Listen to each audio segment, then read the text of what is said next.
नमस्कार, बाखबर में आपका स्वागत है। मैं हूं राघवेंद्र सिंह। आज हम बात करेंगे कल के लिए आज बचाएं जल। दरअसल नदी और झील को बचाना है। उसकी वजह यह कि 2040 के आसपास पानी को लेकर विश्व युद्ध की बातें तो हो रही हैं, लेकिन आज खुशी का मौका यह है कि मध्य प्रदेश की सिर्फ भोपाल झील की हम बात करें, बड़ी झील, वो रामसर साइट में थी। यानी दुनिया भर की जो रामसर साइट है उसमें मध्य प्रदेश में केवल भोपाल था। अब पिछले 15 दिनों पहले की खबर है कि इंदौर की सिरपुर झील और साख्य सागर, शिवपुरी, ये भी इसमें शामिल कर लिए गए हैं। इसका मतलब कि भोपाल की बड़ी झील के साथ साथ इंदौर की सिरपुर और शिवपुरी की साख्य सागर झील को भी अब बचाने का काम सरकार के जिम्मे है, जो वहाँ की नगर निगम, नगर पालिका, उनके जिम्मे है और समाज के जिम्मे है। भोपाल की बड़ी झील को बचाना मुश्किल हो रहा था। हमें लगता है कि एक नया दायित्व है समाज और सरकार पर 2 नई झीलों को बचाने का। महत्वपूर्ण मुद्दा है। इस पर हम बात इसलिए भी करना चाहते हैं क्योंकि भोपाल की बड़ी झील का फुल टैंक लेवल आजकल जल्दी होता है। वजह यह कि बड़ी मात्रा में इसकी तलहटी में गाद जमा हुई है, झील उथली हो गई है। महत्वपूर्ण विषय है। इस पर बात करने के लिए हमारे साथ मौजूद है स्टूडियो में 2 विशेष मेहमान, वरिष्ठ पत्रकार योगीराज योगेश जी, सामाजिक कार्यकर्ता और झील से जुड़े कमल राठी जी, और इंदौर से मध्य प्रदेश की वरिष्ठ पत्रकार जयश्री पिंगले जी टेलीफोन लाइन पर हैं। पर्यावरणविद के.एस. तिवारी जी हमारे साथ टेलीफोन लाइन पर हैं और ग्वालियर, सीहोर से शिवपुरी से संपर्क रखने वाले जयंत तोमर पत्रकार। आप सभी का बहुत बहुत स्वागत है। सबसे पहले चर्चा की शुरुआत के.एस. तिवारी जी आपसे। मेरी आवाज सुन पा रहे हैं? जी, मुझसे बात करें। दरअसल झील की जो बातें हैं वो हम कई बार टीवी पर करते हैं, डिबेट पे करते हैं, लेकिन जमीनी स्तर पर भोपाल की बड़ी झील को बचाने के लिए बहुत संघर्ष करने की जरूरत है। उसी में लोग थक रहे थे और मध्य प्रदेश में अब 2 रामसर साइट की झीलें और आ गई हैं, इंदौर की सिरपुर और शिवपुरी की साख्य। आपके विचार की ये जो झीलें हैं रामसर साइट से जुड़ने का इनका क्या महत्व है और अब इनको बचाने की कितनी जिम्मेदारी है? तिवारी जी। मुझसे बात कर रहे जी। देखिए, ये जो पहल है मध्य प्रदेश की, जबलपुर, शिवपुरी और भोपाल की, निश्चित रूप से इसकी बहुत पहले जरूरत थी। जी। आज जब पानी, हेलो, इको हो रहा है, हेलो। तिवारी जी, आपसे थोड़ी देर बाद दोबारा संपर्क करते हैं। टेलीफोन में थोड़ी सी दिक्कत हो रही है। मैं आ रहा हूं कमल राठी जी आपके पास। आपने झील पर काफी काम किया है, हाईकोर्ट में आप जाने की तैयारी भी इस पर कर रहे हैं। भोपाल की एक संस्था भी आपने बना रखी है, उसका भी आप चाहें तो जिक्र करें, वॉइस ऑफ भोपाल। क्या लगता है कि भोपाल की बड़ी झील को बचाने बड़ा मुश्किल हो रहा था, क्योंकि रामसर साइट क्यों बनती है, इस पर हम तिवारी से जानना चाहते थे। जो मुझे पता है 2 लाइनों में मैं वो शेयर करना चाहता हूँ कि झील के किनारे की जो मिट्टी होती है, जो बजरीनुमा किनारे होते हैं, वो बारिश के पानी को सोख लेते हैं, ऑब्जर्व कर लेते हैं, और गर्मी में ये जो किनारे होते हैं, जो वेटलैंड होती है, ये पानी छोड़ती है ताकि झील में गर्मी के मौसम में भी पानी बना रहे, उसका जलस्तर बहुत ना घटे। ये आम भाषा में समझने की बात है। और ऐसी इस तरह की जो झीलों के किनारे होते हैं उनको रामसर साइट संरक्षित करती है। ईरान में एक बड़ी बैठक हुई थी दुनिया भर के देशों की, उसमें भारत की जो झीलें थी उसमें भोपाल की बड़ी झील को चुना गया था। अब इंदौर की सिरपुर और शिवपुरी की साख्य सागर झील को भी ये दर्जा मिला है रामसर साइट का। आपकी राय कि ये काम और कठिन है, बढ़ गया है जिम्मेदारी सरकार और समाज दोनों पर? नहीं, देखिए, थोड़ा समय पहले मेरे ख्याल से मध्य प्रदेश सरकार को, भारत की सरकार को दोनों ही बधाई के पात्र हैं कि हिंदुस्तान में पिछले कुछ दिनों में ही, कुछ 1 महीना पहले, लगभग 10 वेटलैंड्स को रामसर दर्जा मिला है और वो 64 वेटलैंड्स हो गई हैं जी। जो उम्मीद कर रहा हूं मैं कि शायद 75 तक अभी जाने की बात चल रही है। अभी ये सिरपुर वेटलैंड इंदौर की जो बात है, ये लगभग 165 हेक्टेयर का है। इसमें 119 प्रजाति के पक्षी हैं और 30 प्रजाति की मछली और 24 प्रजाति के मेडिसिनल प्लांट इस झील में हैं। इंदौर के जो साख्य सागर में अपन देखते हैं तो ये 157 हेक्टेयर का लगभग का है। इसमें 73 वेराइटीज के बर्ड्स हैं, 19 तरह की मछलियां हैं और ये माधव नेशनल पार्क का पार्ट है। और एक और अभी प्रस्तावित है यशवंत सागर, जो गया है तो वो अभी तक लाइन में है, अभी तक हुआ नहीं है। तो हिंदुस्तान में कुल मिला के 64 हो गए, मध्य प्रदेश में 3 घोषित हो गए हैं।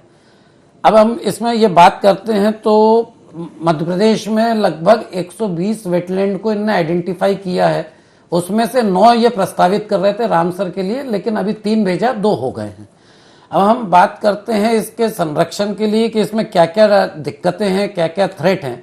आज हम भोज वेटलैंड की बात करते हैं तो आज तक उसके अलग झगड़े चल रहे हैं जिसका कुछ नहीं हो पाया।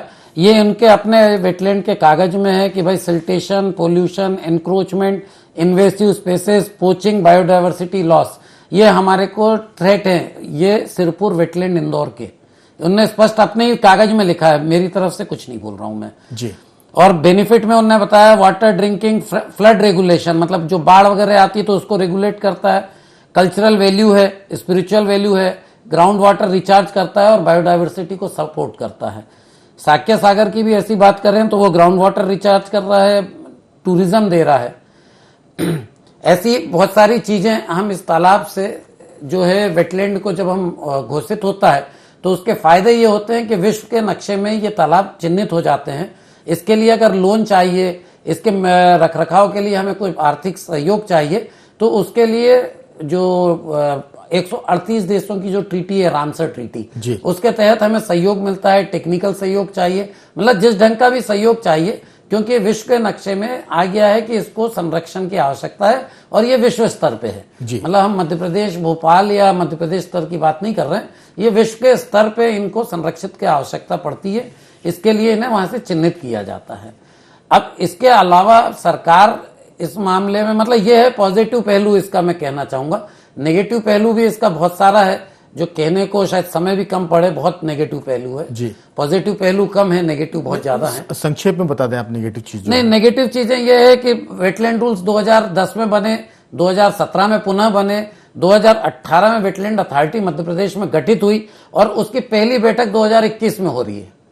ये 3 महीने 6 महीने के अंदर इनको नोटिफाई करना था, आइडेंटिफाई करना था। तो आज तक मैं बात करूं तो कोई भी तालाब, यहां तक कि भोज वेटलैंड, जिसको कि सरकार वेटलैंड अथॉरिटी ये कहती कि हमने नोटिफाई कर दिया, लेकिन जब सूचना के अधिकार में उनसे नोटिफिकेशन मांगा जाता है तो वो कहते हैं साहब ये प्रशासनिक आदेश से नोटिफिकेशन नहीं है। तो आप ये देखिए, इसके जोन ऑफ इन्फ्लुएंस आज तक बनाए ही नहीं कि उसके कितने जोन को हमें संरक्षित करना है जिससे कि वो तालाब संरक्षित हो सके, उसकी कोई बात ही नहीं है।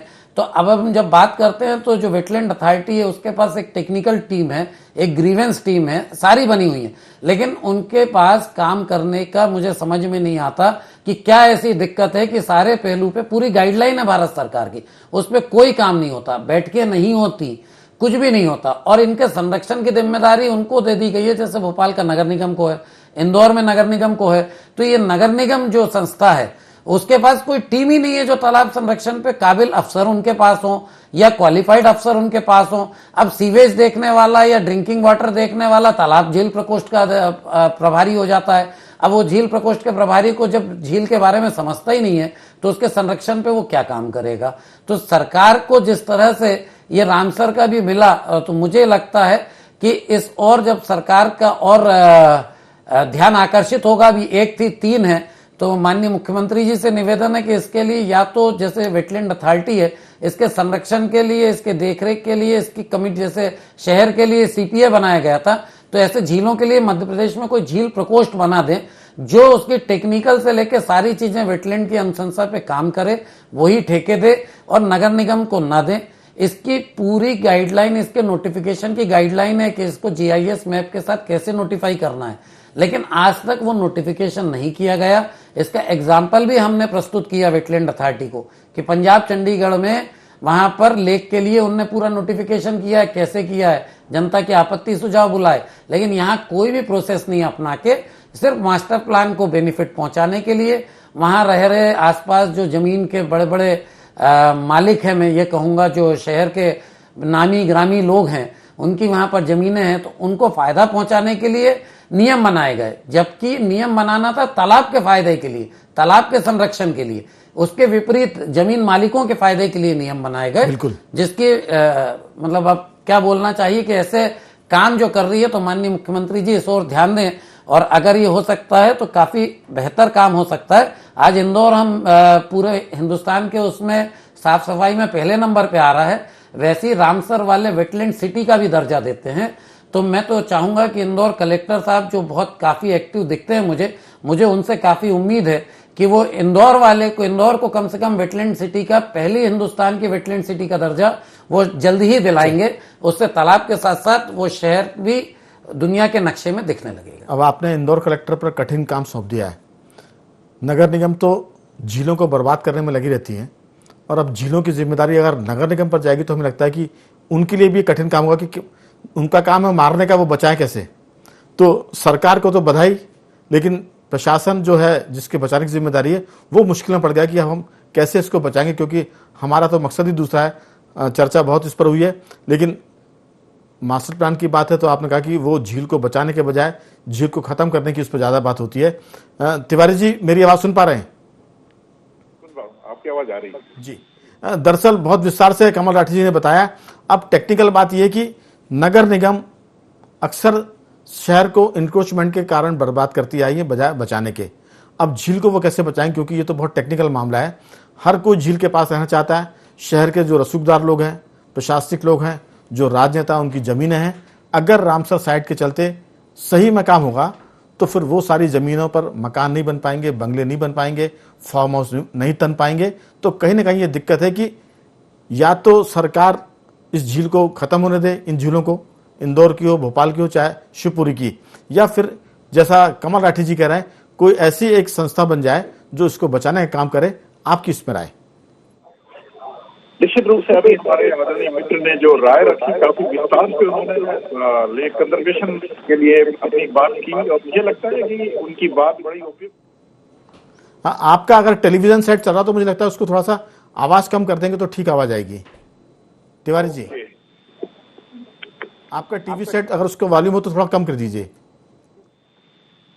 जी हेलो। हाँ जी, बताएं, आप ठीक आ रही। एक्चुअली ये केवल शिवपुरी, इंदौर, भोपाल का मतलब, इस प्रदेश में कभी लाखों हजारों तालाब थे, वाटर बॉडीज थी। हमने अपनी लापरवाहियों से उनको एनक्रोच करके, उनमें सिल्टिंग डाल के तमाम वो सारे प्रयास किए जहां पर हमारी जो प्रेशियस वाटर बॉडीज थी वो धीरे धीरे खत्म होती गई। आज हम एक संवेदनशील डार्क जोन में पहुंच चुके हैं।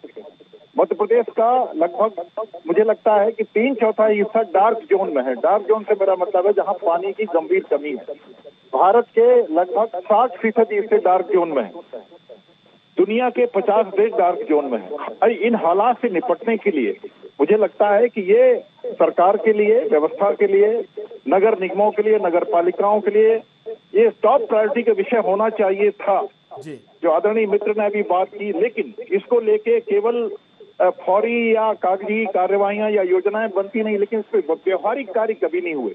लेकिन अब जो समय आने वाला है, मुझे लगता है व्यवहारिक स्तर पर हमें झीलों को, तालाबों को, कुओं को, बावड़ियों को, पोखरों को रिजुवेनेट करने के लिए, उनको पुनर्जीवित करने के लिए बहुत बड़े स्तर पर कदम उठाने होंगे।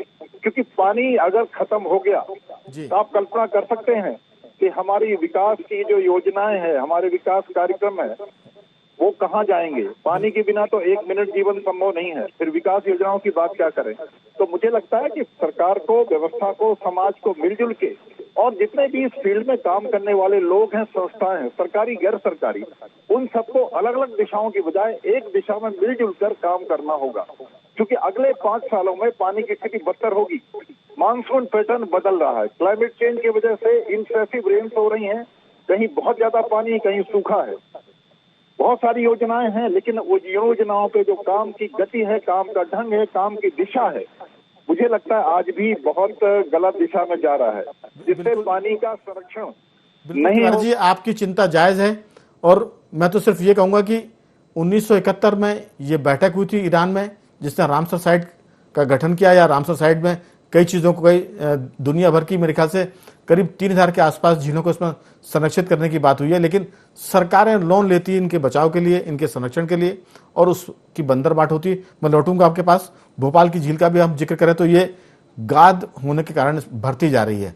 इसका जो वाटर लेवल है वो झील उथली होती जा रही है। अब कोई कंपनी है जिससे एग्रीमेंट किया गया है कि वो इसकी गाद को खाली करेगी। बहुत साल पहले इसकी मिट्टी निकालने की बात भी थी, उस पर भी लोगों ने ऐतराज किया था कि टेक्निकली वो किस तरह से निकालनी चाहिए, उस पर भी काम की जरूरत है। मैं लौटूंगा आपके पास। जयश्री जी, मेरी आवाज सुन पा रही हैं?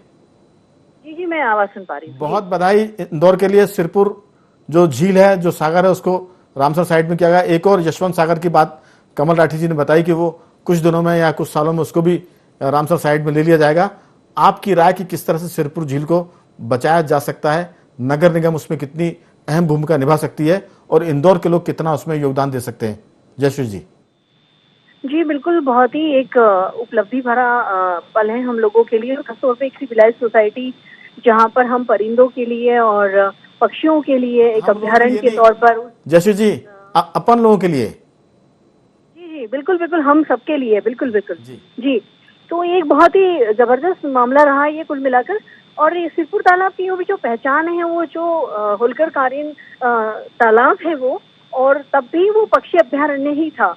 मुझे याद है कि सलीम अली डॉक्टर जो हैं वो हर साल या 2-3 साल में कभी भी एक बार आते थे और वहाँ पर बर्ड वॉचिंग, और वहाँ पर बहुत इस किस्म का एक वातावरण पहले से था।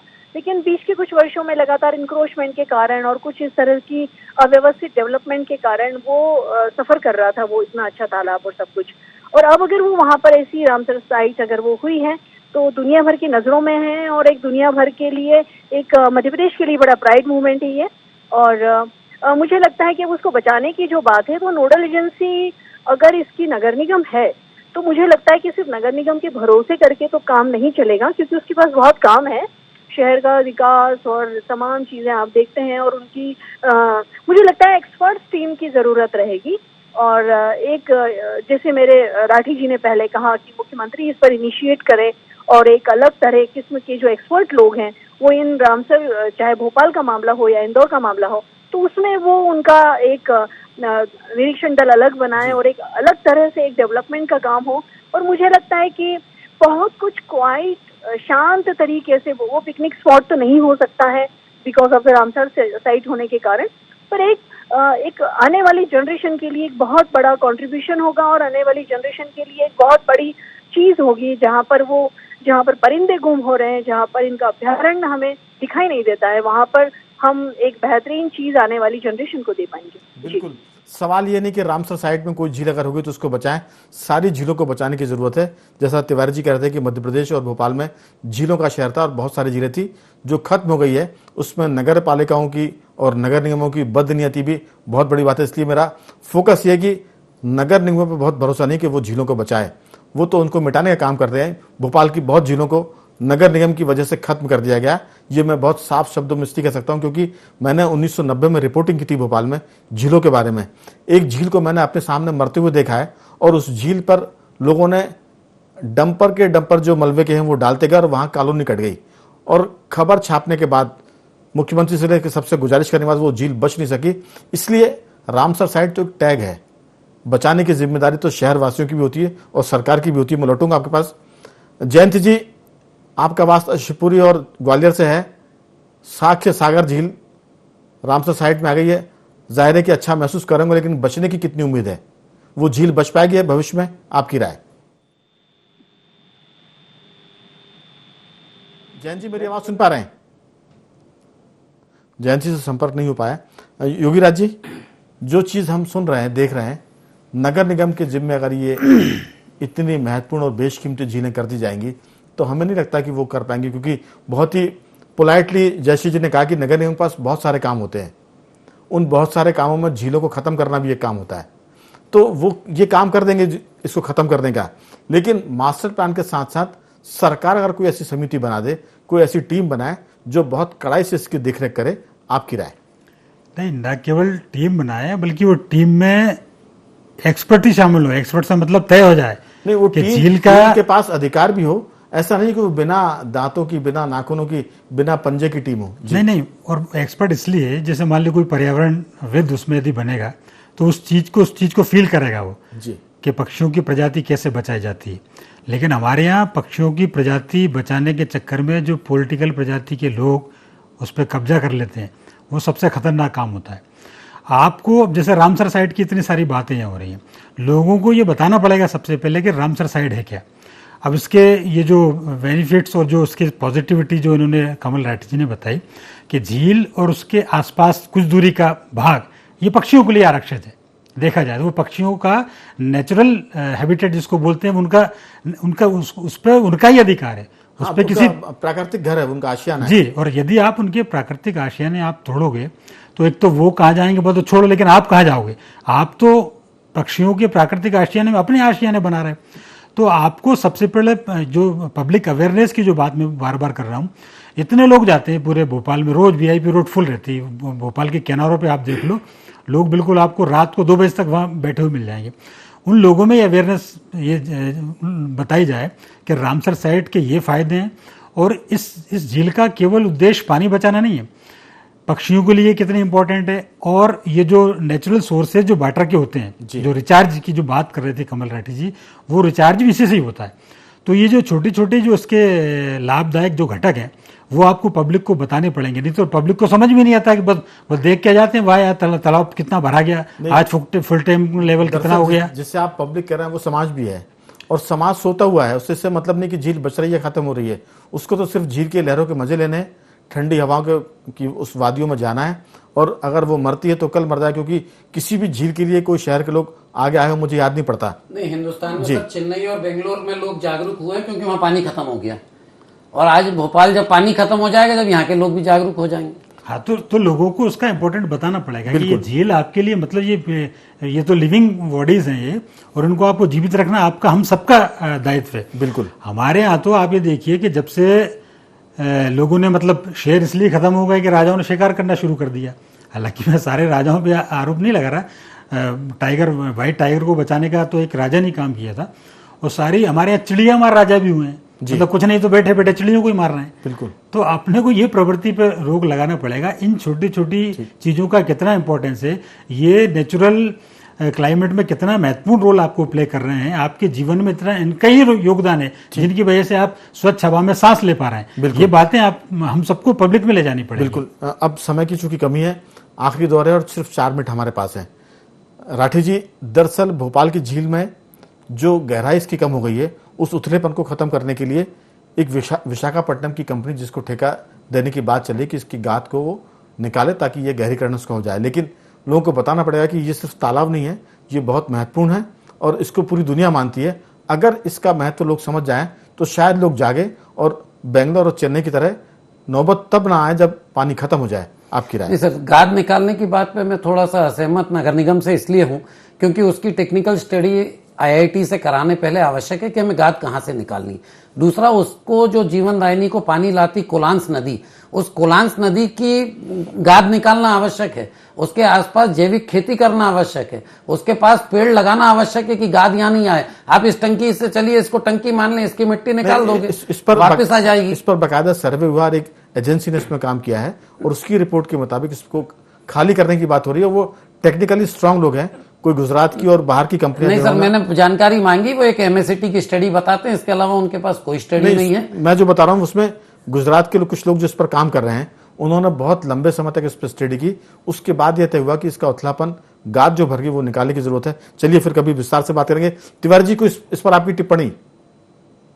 टिप्पणी यह है कि जो अभी हमारे सभी वक्ताओं ने बड़ी महत्वपूर्ण बातें की, मुझे लगता है इन सारी बातों को समाप्त किया जाए। दूसरा क्या है कि जो बायोडायवर्सिटी कंजर्वेशन की बात है, इसमें 2 तरह की बायोडायवर्सिटी क्या नुकसान हुआ है, टेरेस्ट्रियल और एक्वेटिक, यानी झील के इर्द गिर्द जो जमीन है, थलीय जीवन और जलीय जीवन। दूसरा, झील के कंजर्वेशन के लिए कंप्लीट होलिस्टिक प्लान होते हैं। मुझे लगता है नगर निगमों को सरकार से मिलके उस प्लान को एग्जीक्यूट करने के प्रयास करने पड़ेंगे। इसमें एक कंपोनेंट नहीं है, इसमें 50 कंपोनेंट को एक साथ मिलकर मुझे लगता है झीलों के संरक्षण पर काम करना पड़ेगा। और न सिर्फ 3 झीलों पर, बल्कि प्रदेश की, देश की सभी जो वाटर बॉडीज हैं उनको कंजर्व करना पड़ेगा। ये सही टाइम है जब हम रेन्स में ये बात कर रहे हैं। Rain water conservation, rain water harvesting एक बहुत इंपॉर्टेंट कंपोनेंट होता है, लेकिन हमने आज भी, नगर निगम आज भी इसको लेके उतने गंभीर नहीं है। मुझे लगता है अभी भी अगर हम इस बरसाती पानी को जमीन के नीचे उतार सकें, झीलों में इकट्ठा कर सकें, इनकी सिल्टिंग को हटा सकें, एनक्रोचमेंट दूर कर सकें, मुझे लगता है यहाँ से शुरुआत करें तो शायद बात बनना शुरू हो जाएगी। बिल्कुल बिल्कुल ठीक कहा आपने। इस पर बहुत गंभीरता से काम करने की जरूरत है। सिर्फ काम करने की, बातें करने की मेरे ख्याल से वक्त निकल चुका। अगर काम नहीं करेंगे तो अगली पीढ़ी हमें माफ नहीं करेंगी। जयश्री जी, आपकी बहुत संक्षेप में अंतिम टिप्पणी।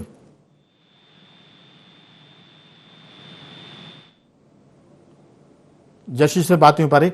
योगीराज जी, आपकी इस पर अंतिम राय? देखिए, हम पहले कभी सुना करते थे कि भारत वो देश था जिसमें दूध की नदियां बहा करती थी। ऐसे ही आज हम देख रहे हैं कि पानी की नदियां बह रही हैं, और हो सकता है कि आने वाले दिनों में ये कहावत ही बन जाए, कभी साहब यहाँ पानी हुआ करता था। बिल्कुल। तो इसके लिए बहुत सही टाइम है, सचेत होना पड़ेगा और पब्लिक अवेयरनेस की बहुत ज़रूरत है। लगातार कैंपेन चलाने की ज़रूरत है। इन बॉडीज़ का इम्पोर्टेंस लोगों को बताने की ज़रूरत है, ताकि वो समझ सकें और वो खुद, जैसे लोग कई बार इंक्रोचमेंट देखते हैं लेकिन कोई कुछ कहते नहीं है। बिल्कुल, ज़रूरत सबको जगाने की है।